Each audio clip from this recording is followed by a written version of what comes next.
Hello students, कैसे हैं आप? आई होप आप घर पे अच्छे से होंगे। तो बच्चे, जैसे कि हमारा चैप्टर चल रहा है अर्थमेटिक प्रोग्रेशन, चैप्टर नंबर 5। तो एक्सरसाइज 5.2 उसके first 10 questions we have done in the previous lecture. तो आज हम उसके नेक्स्ट 10 क्वेश्चंस करने वाले हैं। टोटल 20 ही हैं। 10 क्वेश्चंस हो गए हैं, तो आज हमारे नेक्स्ट 10 क्वेश्चंस होने वाले हैं। तो लेक्चर को कंप्लीट देखना और हर एक क्वेश्चन को अपनी नोटबुक पे फेयर कर लेना। ओके डियर, चलो let's start with the question number 11। देखें जरा क्वेश्चन नंबर 11 में क्या बोल रहे हैं। कह रहे हैं which term of the AP will be 132 more than it's 54th term. कुछ कंडीशन दे रखा है, बस आपको उसको फॉलो करना है। कह रहा है कौन सी टर्म इस एपी की 132 मोर देन 54th टर्म।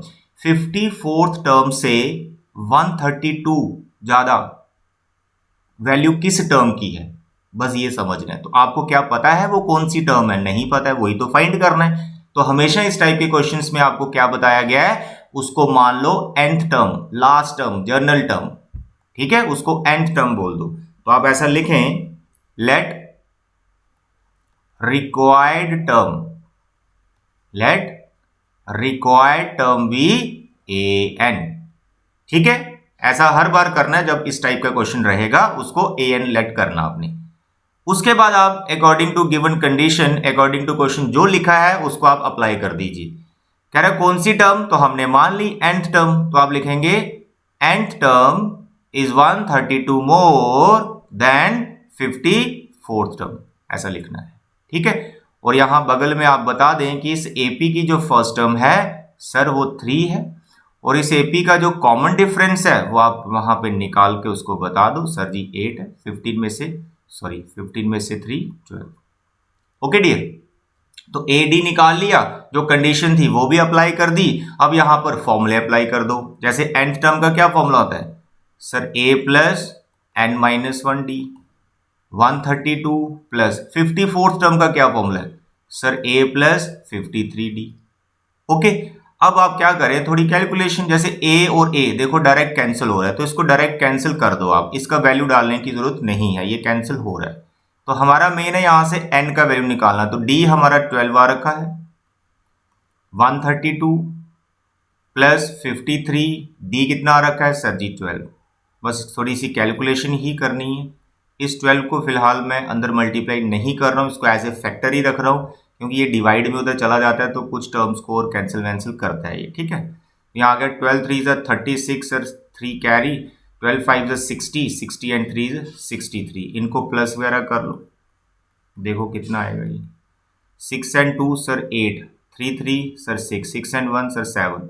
अब ये जो हमारा 12 है वो इसके डिवाइड में आ जाएगा, और 12 से इसको कैंसिल कर दो। ठीक है, 12 6 ज़ा 72, पीछे बचे 4 8, 12 4 ज़ा 48। तो n माइनस 1 हमारा 64 आ गया। तो can you tell me what is n? Sir n is 64 plus 1, that is 65।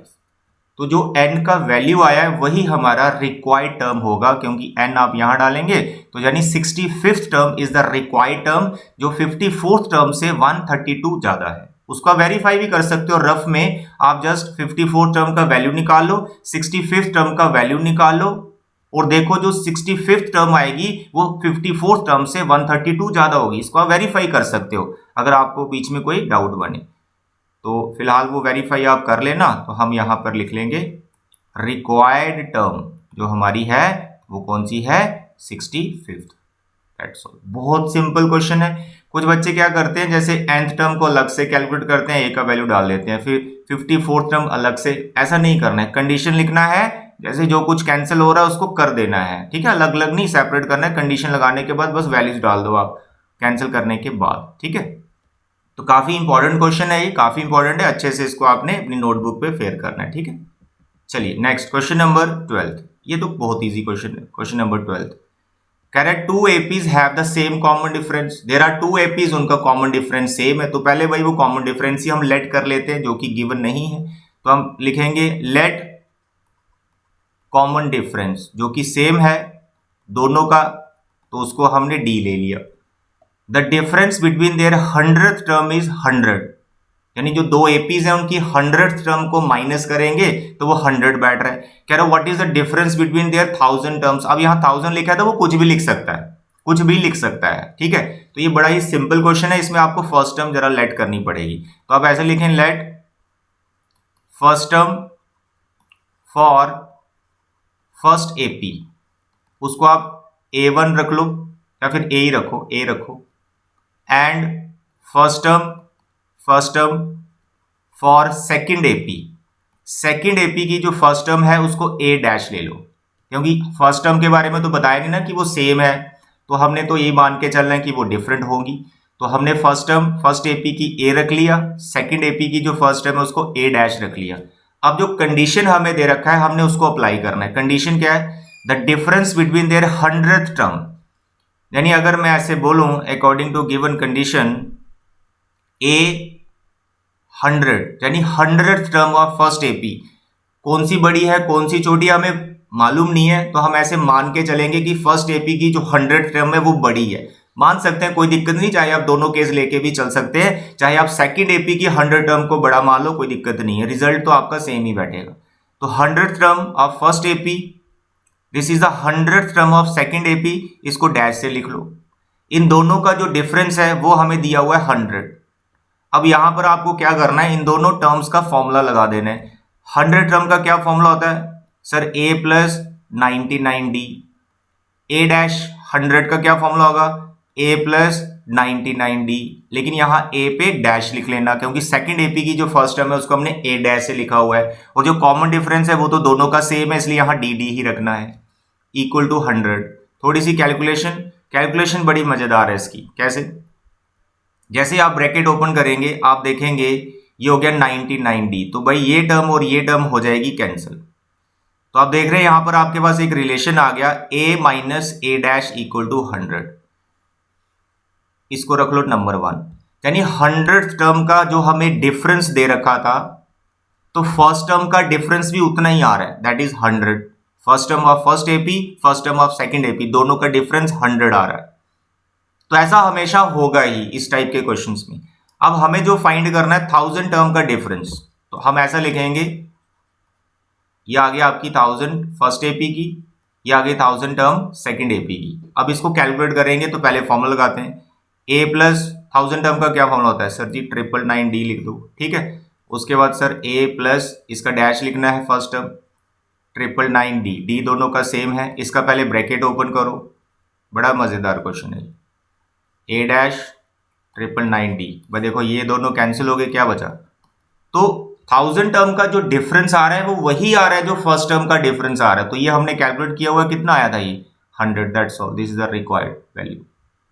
ठीक है, बहुत सिंपल क्वेश्चन है, आराम से इसको आपने अंडरस्टैंड करना है। इसमें यहाँ पर उसने 100 टर्म बोला है, कल को 20th टर्म भी बोल सकता है, कुछ भी बोल सकता है यहाँ पर डिफरेंस, और यहाँ पर फाइंड करने के लिए भी कुछ भी बोल सकता है। पैटर्न करने का ये है, डी वाली टर्म हमेशा कैंसिल हो जाएगी क्योंकि उसने कॉमन डिफरेंस सेम दिया हुआ है।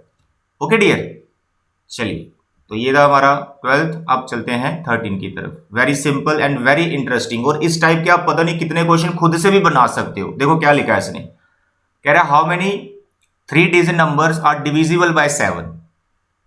कह रहा है 3 डिजिट नंबर बताओ जो 7 से डिवाइड होते हैं। अब पहले बताओ 3 डिजिट नंबर स्टार्ट कहां से होते हैं? 3 डिजिट नंबर आपके स्टार्ट होते हैं 100 से, और कहां तक जाते हैं? 999 तक। These are the 3 digit numbers, ठीक है। लेकिन आपको कौन से नंबर लेने हैं इसमें से? जो 7 से डिवाइड हो जाते हैं। तो ये बहुत ही सिंपल क्वेश्चन है, बहुत ही ज्यादा सिंपल क्वेश्चन है। इसमें आपको क्या करना है, पहला नंबर जो 3 डिजिट का है उसको देखो, ये 7 से डिवाइड होता है? सर नहीं होता, 100। फिर ऐसे 101 को चेक करो, है ना, 101 को चेक करो, फिर 112 को चेक करो, फिर 103 को चेक करो, 104 को चेक करो, 105 को चेक करो। तो ऐसे आपको चेक करना पड़ेगा। तो अगर आप 7 का टेबल जानते हैं तो आपको डायरेक्ट भी पता चल जाएगा कि पहला ऐसा कौन सा नंबर है 3 डिजिट का जो 7 से डिवाइड हो जाता है, ठीक है। तो वो बैठेगा आपका 105। तो ऐसे आपने एक सीक्वेंस बना लेनी है उन नंबर्स की जो 7 से डिवाइड होते हैं और वो 3 डिजिट नंबर्स हैं। वो जो सीक्वेंस होगी वो एपी होगी और उसमें कॉमन डिफरेंस वही चल रहा होता है जिसके बारे में वो बात कर रहा होता है, डिविजिबल बाय 7 या फिर डिविजिबल बाय एनी नंबर जो बोला होता है वही कॉमन डिफरेंस चल रहा होता है। आपने सिर्फ पहला नंबर एक बार ढूंढ लेना है। तो यहां पर हम ऐसा लिखेंगे रिक्वायर्ड नंबर्स आर। तो पहला तो मेरा बैठेगा 105 क्योंकि 105 जो है 7 से डिवाइड हो जाता है। इससे पीछे जो 3 डिजिट के नंबर है 100, 101, 102, 103, 104 वो 7 से डिवाइड नहीं होते। तो पहला नंबर ये आ गया। अब दूसरे नंबर के बारे में ज्यादा सोचना नहीं, ज्यादा टेंशन नहीं लेना है। क्या करना है, 7 का डिविजिबल दिखा रहा है ना, तो एक तरह से 7 का टेबल ही चल रहा है, इसमें 7 7 प्लस करते जाओ, नेक्स्ट नंबर आपको मिलते जाते हैं। अब बताइए 105 के बाद क्या आएगा, 112, 7 मैंने प्लस कर दिया, फिर क्या आएगा 119। तो भाई ये वो नंबर चल रहे हैं 3 डिजिट के जो 7 से डिवाइड हो जाते हैं। ऐसे चलते जाना, आपने लिखने नहीं है सारे, 3-4 लिखो स्टार्टिंग के। फिर एक एंड वाला नंबर ढूंढना बहुत जरूरी है, लास्ट वाला नंबर। तो यहां पर 999 है, क्या 999 7 से डिवाइड होता है, ये आपको देखना पड़ेगा। फिर इसके पीछे आ जाओ 998, उसको चेक करो। फिर 997 उसको चेक करो। जो 7 से डिवाइड होता है वो नंबर आपको यहां लास्ट में लिखना है। तो यहां पर बैठेगा आपका 994। 994 3 डिजिट का लास्ट नंबर है जो 7 से डिवाइड होता है। 995 नहीं डिवाइड होगा, 996 भी नहीं होगा, 999 तक 7 से डिवाइड नहीं होंगे। This is the last number. तो इतना सा काम आपको इस क्वेश्चन में करना है। उसके बाद ये क्वेश्चन ऐसे चुटकी बजाएंगे, क्वेश्चन खत्म। क्योंकि नंबर ऑफ टर्म्स ही पता करनी है ना, तो ऐसे क्वेश्चन तो हम कर ही चुके हैं। कैसे करते थे, एन का वैल्यू फाइंड। ये जो लास्ट नंबर आया, इसको हम nth टर्म मान लेंगे, इसको हम nth टर्म मान लेंगे। ओके, तो जब इसको हमने nth टर्म मान लिया, जब हमने इसको nth टर्म मान लिया, तो भाई साहब फिर n तो निकलेगा ही, क्योंकि a कितना है यहां पर 105। कॉमन डिफरेंस कितना चल रहा है, वो तो 7 का चल रहा है, जिसका डिविजिबल बताया होगा। That's all. तो can you find n from here? Yes. What is the formula? a plus n minus 1 d equal to 994। डालो वैल्यू a का 105, n minus 1 d 7, 994। n minus 1 ये 7 मैं मल्टीप्लाई नहीं करता हूं क्योंकि ये डिवाइड में जाता है ना राइट हैंड साइड में, वो कैंसिल कर देता है, थोड़ा इजी लगता है मुझे। तो 994 माइनस 105, तो करेंगे इनको माइनस अभी हम। n माइनस 1 7, सर 14 में से 5 चला गया, 14 में से 5 चला गया सर, इट इज़ 9। सर यहाँ पर 8 आ गया, और यहाँ पे सर 9 में से 1 सर 8 आ गया। अब ऐसा करें 7 को इसके डिवाइड में ले जाओ, 7 को लेके करो कैंसिल। सर 7 1 जा 7 सर 1 18, 7 2 जा 14 सर 4 49, 7 आ गया। तो भाई n का वैल्यू आ गया 127 प्लस 1। What is n? 128। तो यो n का वैल्यू, ये जो n का वैल्यू आया यही वो नंबर ऑफ टर्म्स हैं या फिर 3 डिजिट के वो नंबर हैं जो 7 से डिवाइड हो जाते हैं, 128। तो बस यही आपने इसको छोड़ देना, ठीक है। एंड में लिख सकते हैं, उसने पूछा है हाउ मेनी 3 डिजिट नंबर, तो आपने लिखना है 128 are 3 digit numbers which are divisible by 7। Okay dear, काफी सिंपल है, बस स्टार्टिंग में ये सीक्वेंस बनाना आपको आनी चाहिए, जो कि बड़े ही सिंपल वे में हम बना लेंगे। ठीक है बेटा, चलिए अब आगे बढ़ते हैं। क्वेश्चन नंबर 14, ये भी इसी टाइप का है। यहां मल्टीपल लिख दिया, तो मल्टीपल देख के घबराना नहीं है। यहां 4 के मल्टीपल आपको ढूंढने हैं बिटवीन 10 एंड 250। अब यहां पे जो बिटवीन वर्ड लिखा है ना, इस पे ध्यान देना, इस पे ध्यान देना। बिटवीन का मतलब हो गया भैया 10 और 250 मत ले लेना। कई बच्चे यहां पर गलती करते हैं। अब मैंने यहां लिखा होता ना multiple of 5 between this and this, ठीक है। तो मल्टीपल ऑफ 5, कई बार बच्चे गलती से फिर 10 को भी इंक्लूड कर लेते हैं। बिटवीन का मतलब हो गया कि इन दोनों के बीच के नंबर लेने हैं। एक्सट्रीम ये जो 2 नंबर है इनको इंक्लूड नहीं करना है। बहुत से बच्चे इसमें गलती करते हैं, ठीक है। बिटवीन मतलब एंड वाले ये जो 2 नंबर है इनको इंक्लूड नहीं करना है। चलो बताओ आप 4 के मल्टीपल 10 और 250 के बीच में, तो क्या 10 से आगे जो 11 है ये 4 का मल्टीपल है? नो। बस ऐसे ढूंढते जाना है। तो पहला नंबर आपको 12 मिलेगा, तो आपको लिखना है रिक्वायर्ड नंबर्स आर। तो पहला आपका 12 बैठेगा। 12 के बाद कौन सा लिखना है, सोचना ही नहीं। 4 का मल्टीपल बोला है ना, इसमें 4 4 प्लस करते जाओ, 4 4 प्लस करते जाओ, तो एपी बन जाएगी। फिर क्या आएगा 16, फिर 4 20, ऐसे चलते जाए। अब लास्ट वाला नंबर आपको ढूंढना है। अब 250 तो ले नहीं सकते, तो 249 को चेक किया, 4 का मल्टीपल सर नहीं है, फिर इससे पीछे एक आए 258, 4 का मल्टीपल है, यस, तो आपका लास्ट नंबर बैठा 248, दैट्स ऑल। तो जैसे अभी अभी आपने क्वेश्चन किया 13, बिल्कुल ये सिमिलर ही है। 4 के मल्टीपल की लिस्ट मैंने बना दी है, तो आप लिख सकते हैं इट इज एन एपी। ये तो एक एपी है जिसमें फर्स्ट टर्म हमारी 12 है और कॉमन डिफरेंस चल रहा है 4। तो जो एंड टर्म है वो आपने 248 ले लेना है, उसके बाद लगा देना है फॉर्मूला आपने nth टर्म का। ठीक है मेरे प्यारे बच्चों। What is a? Sir a is 12 n minus 1। What is d? Sir d is 4 equal to 248। मेरे प्यारे बच्चे ये आपके लिए छोड़ रहा हूं, यहां से n का वैल्यू आप निकाल लेना। जो आपका n का वैल्यू आएगा उतने नंबर्स होंगे जो 4 के मल्टीपल है और वो 10 और 250 के बीच में। ओके डियर, बिल्कुल प्रीवियस क्वेश्चन जैसा है। एपी बनाना इंपॉर्टेंट है, इसमें एपी बन गया तो हो गया। Next is question number 15। Very easy, बहुत इजी है। क्या बोल रहा है? कह रहा है for what value of n are the nth term of these two APs are equal. कह रहा है भाई n की क्या वैल्यू होगी, n का क्या वैल्यू होगी। कंडीशन है nth टर्म इस एपी की और nth टर्म इस एपी की सेम है। इसका nth टर्म निकालो, इसका nth टर्म निकालो, दोनों को इक्वेट करो, वहां से n ऐसे निकलेगा चुटकी बजा के। तो आप ऐसा लिखे, पहले फर्स्ट एपी को लिख दो। फर्स्ट एपी कितना है सर जी? 63, फिर सर जी 65, फिर 67 एंड सो ऑन। मेरे प्यारे बच्चे इसका a कितना है? 63। इसका d कितना है? 65 माइनस 63 सर जी 2। AD निकाल लो इसका। उसके बाद आप सेकेंड एपी पे आ जाओ। ठीक है, nth टर्म अभी हम एक साथ ही निकालेंगे दोनों का कंडीशन अप्लाई करके। तो सेकंड एपी आपका 3 आ गया, फिर 10 आ गया, फिर 17 आ गया, ऐसे चलता जाएगा। इसका भी ए निकाल लो, तो ए इसका ए डैश से ले लेना क्योंकि दूसरी एपी है ना, ए नाम मत रखना इसका। फिर इसका डी भी डी डैश से लिख लो। सर जी 10 में से 3 चला गया 7, दोनों का ए और डी हमने निकाल लिया।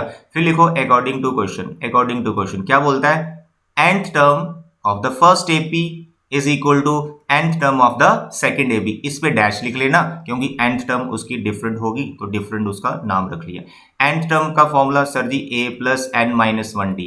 a dash nth term of the second AP formula a dash plus n minus 1 into d dash. अब यहाँ पे वैल्यू निकालो तो आपको n ही मिलेगा।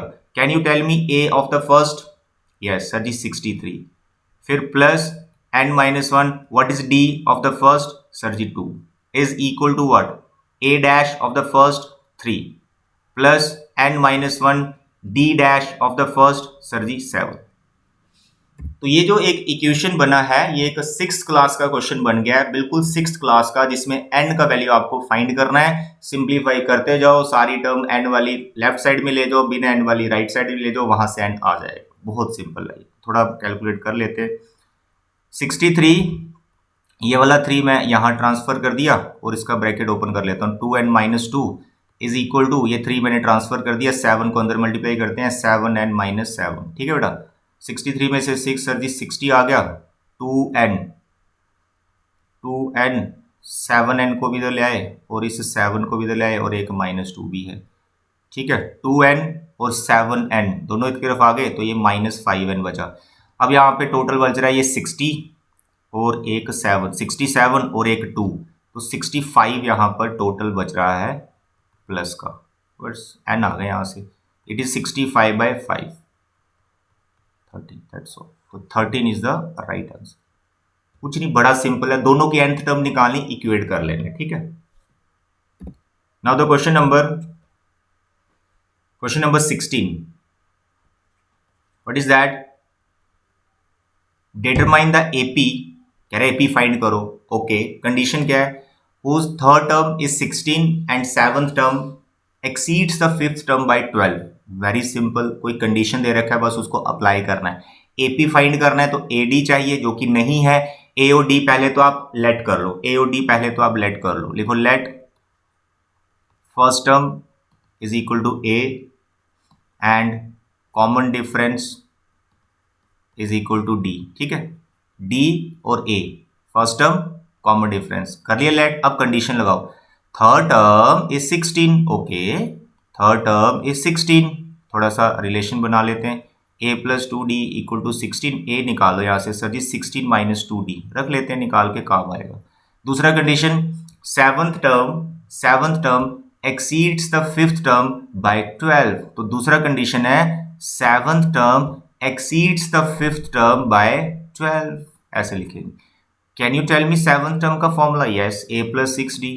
Can you tell me the fifth term का formula? Yes, a plus 4d। तो भाई इसमें a और a कैंसिल हो गया आपका, तो पीछे आपके पास बच रहा है 6d, 4d इधर आ गया इक्वल टू 12। 6d में से 4d चला गया, sir ji 2d equal to 12। Can you tell me d? Yes sir, d 6 आ गया। तो जो सेकंड कंडीशन थी वहां से a कैंसिल हो गया, अपने आप एलिमिनेट हो गया, और हमारे पास d का वैल्यू आ गया 6। अब ये जो d का वैल्यू फर्स्ट में डाल दो तो वहां से a आ जाएगा, उसके बाद जो मर्जी करो, put in first. a is 16 minus 2d, d is 6, 16, 6 2 is 12, sir जी 4। तो जब a भी आ गया b भी आ गया तो ap तो आप बना ही सकते हैं। तो फर्स्ट टर्म ap की 4, सेकंड टर्म क्या होती है, इसमें कॉमन डिफरेंस को ऐड करना होता है जो कि 6 है, तो 6 इसमें ऐड करोगे सर जी 10 आ गया, फिर इसमें 6 ऐड करना होता है सर जी 16 आ गया, फिर इसमें 6 ऐड करना है 22 आ गया। That's all, this is a required ap। Very simple, very simple. Second condition से आपका जो है डी निकल गया था, ये ध्यान रखना। चलिए अब बढ़ते हैं क्वेश्चन नंबर 17 की तरफ। कह रहे find 20th term from last of the given AP. ये काफी इंपॉर्टेंट क्वेश्चन है और उतना ही ये इजी भी है, बिल्कुल घबराना नहीं। एक छोटा सा मैं इसमें फॉर्मूला आपको बताऊंगा। कुछ बच्चे क्या करते हैं इस क्वेश्चन में, रिवर्स कर देते हैं इस एपी को। रिवर्स करने की कोई जरूरत नहीं है, वो जो आप रिवर्स करके जो चीजें करते हो ना, उसका एक डायरेक्ट फॉर्मूला ही बन जाता है। रिवर्स करके ही बनाया गया, वो डायरेक्ट वो फॉर्मूला ही अप्लाई करो। देखो मैं यहां बताता हूं आपको, पहले तो गिवन एपी लिख लो, 3 8 13 सो ऑन 253, ये आपकी एपी आ गई। इसका ए निकाल लो सर जी 3, इसका डी फाइंड कर लो सर जी 5। ठीक है, एडी तो चाहिए हर क्वेश्चन में, एडी पहले निकाल के रखना ही अगर आपके पास आ जाता है, नहीं तो इसी के लिए तो काम कर रहे हैं सारा। आगे एडी, फिर आपको यहाँ पे जो मैं फॉर्मूला बता रहा हूं वो ध्यान से देखो, समझो उसको। क्या? nth टर्म फ्रॉम एंड या फिर फ्रॉम लास्ट भी लिख सकते हो, of an AP is given by. तो ये फॉर्मूला याद रखना, क्या? l minus n minus 1 into D. L क्या है? Last term. एक्चुअली जब आप रिवर्स करके करते हो ना, तो ये लास्ट टर्म ही तो फर्स्ट टर्म बन जाती है, तो आप यहां पर a लिखते हो, अब उसको डायरेक्ट मैं L लिख रहा हूं। जब इस AP को आप रिवर्स करते हो ना, जो डिफरेंस होता है ना, जो कॉमन डिफरेंस, वो अपना साइन चेंज कर देता है। तो आप यहाँ d की जगह माइनस डी लिखते हो, तो वो माइनस मैंने यहाँ पहले लिख दिया, बाकी कुछ चेंज नहीं करना, यहाँ n माइनस 1 ही आएगा। तो आपको कुछ भी इस एपी को रिवर्स करने की जरूरत नहीं है, ना ही आपने रिवर्स करना है। ये बेस्ट वे है एंड से एपी को फाइंड करने का, एंड से कोई टर्म को फाइंड करने का। एल माइनस आता है बीच में, ध्यान रखना। ऐसे फॉर्मूला जो होता है ना जनरल टर्म का, उसमें प्लस होता है यहाँ पर, लेकिन यहाँ पे माइनस लिखना है जब आप एंड से कोई टर्म निकाल रहे हो। ठीक है, तो यहाँ पर एल कितना है? 253 माइनस एन कितना है? एन सर जी 20th टर्म निकालनी है, 20th, एंड डी पहले निकाला 5। That's all. इसकी जो कैलकुलेशन होगी वही हमारा रिक्वायर्ड आंसर होगा। तो यहां मैं लिख भी देता हूं, ये क्या निकाल रहा हूं मैं? 20th term from and. जो वाली टर्म आप एंड से निकाल रहे होंगे, जैसे 20th निकाल रहे हो तो यहां एन का वैल्यू 20 डाल देना, 7th निकाल रहे हो यहां 7 डाल देना। ठीक है, इस फॉर्मूले में एन की जगह अब कैलकुलेट कर लो, जितना भी आता है वो आप रख लो। सर ये 19, ये 5, 253, 9 5 45, सर 4 कैरी, 9 1 9, सर 95, इनको माइनस कर लो जो भी आएगा। सर 13 में से 5, सर 8 आ गया, फिर 5 1, दैट्स ऑल। तो 158 is the required term, 20th term from the end. यानी इस एपी को अगर रिवर्स ऑर्डर में मैं देखूं, 253 फर्स्ट नंबर पर है, फिर इसके पीछे एक टर्म आएगी, फिर इसके पीछे एक टर्म आएगी, ऐसे करके जो 20th टर्म बैठी होगी एंड से काउंटिंग करने पर वो 158 होगा। तो ऐसे इस फॉर्मूले से आपने कैलकुलेट करना, ये याद रखना, वेरी इफेक्टिव। चलिए आगे बढ़ जाते हैं क्वेश्चन नंबर 18 की तरफ। काफी इजी है, इक्वेशंस बनेंगी इसमें भी। कह रहा है sum of 4th and 8th term of an AP is 24। A और डी तो हमें दिया नहीं हुआ, तो हम लेट कर लेते हैं। सर ए मेरा फर्स्ट टर्म होगा और डी मेरा कॉमन डिफरेंस होगा। ठीक, तो अब अकॉर्डिंग टू क्वेश्चन चल जाओ। 4th टर्म 8th टर्म दोनों का सम 24। 4th टर्म का formula sir ji a plus 3d, 8th term का formula a plus 7d equal to 24, करो simplify. Sir ji 10d, sir 2a equal to 24, sir ji a common, sir 5d plus a, sir 24, sir इस 2 common, 2 common, 5d plus a 24/2, sir 5d plus a is equal to sir ji 12, first equation. तो ऐसी equations हमने पीछे भी solve की हैं, बस equations ही बनेंगी इसमें भी। आगे क्या है, sum of 6th and 10th term. अरे भाई 6th टर्म 10th टर्म दोनों का फॉर्मूला आता है हमें, सम 44 दिया है, a प्लस, क्या कर रहा हूँ, a plus 5d 10th term a plus 9d 44, 5d 9d sir ji 14d, a plus a sir 2a equal to 44। Can you take something common here? Yes 2, it is 7d plus a equal to 44, sir 7d plus a, ये 2 44 को cancel करेगा 22 number 2। Can you solve these two equations? Yes you can solve. पीछे हमने previous lecture में इस type के कितने ही questions कर दिए जिनमें इन दोनों को सॉल्व करना होता है। तो ऐसा करें यार, सब्ट्रैक्ट